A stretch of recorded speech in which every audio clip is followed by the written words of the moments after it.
संविधान के प्रियम्बल में लिखे सेक्युलर और सोशलिस्ट इन दोनों शब्दों की समीक्षा करने का विचार RSS general secretary Dattatreya Hosabale ने अपने एक ताजा बयान में रखा है। ध्यान दीजिए, समीक्षा करने का विचार, बदलने का नहीं।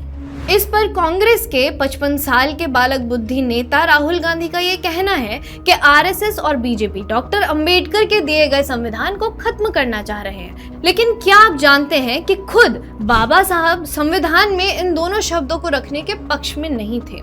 अब राहुल गांधी का ये कहना है कि आरएसएस को सेक्युलर और सोशलिस्ट शब्द चुभते हैं।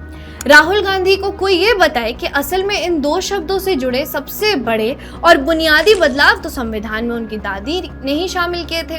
1976 में इमरजेंसी के दौरान इंदिरा गांधी ने 42nd अमेंडमेंट के जरिए रात के अंधेरे में बिना किसी पार्लियामेंट्री डिस्कशन के चुपके से सेक्युलर और सोशलिस्ट ये दो शब्द संविधान के प्रियम्बल में घुसेड़कर संविधान की आत्मा पर बुलडोजर चला दिया था।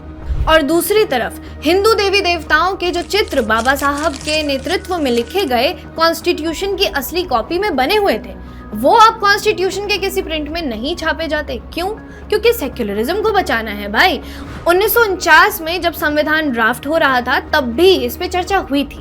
इस चर्चा में डॉक्टर अंबेडकर ने इन दोनों शब्दों को संविधान के प्रियम्बल में शामिल करने पर यह कहते हुए विरोध किया था कि सोशलिज्म तो संविधान के डीपीएसपी का हिस्सा है ही, और रही बात सेक्युलरिज्म की, तो भारत के संविधान में दिए गए फंडामेंटल राइट्स में ऐसे प्रावधान पहले से ही हैं जिससे संविधान स्वयं ही सेक्युलर प्रकृति का दिखाता है।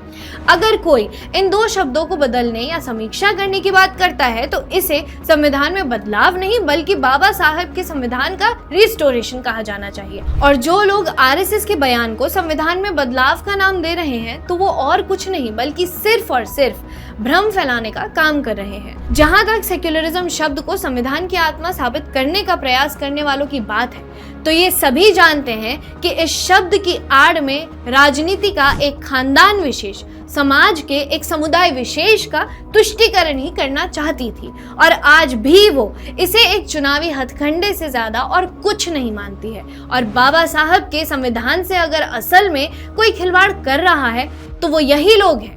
देखते रहिए ऑप इंडिया।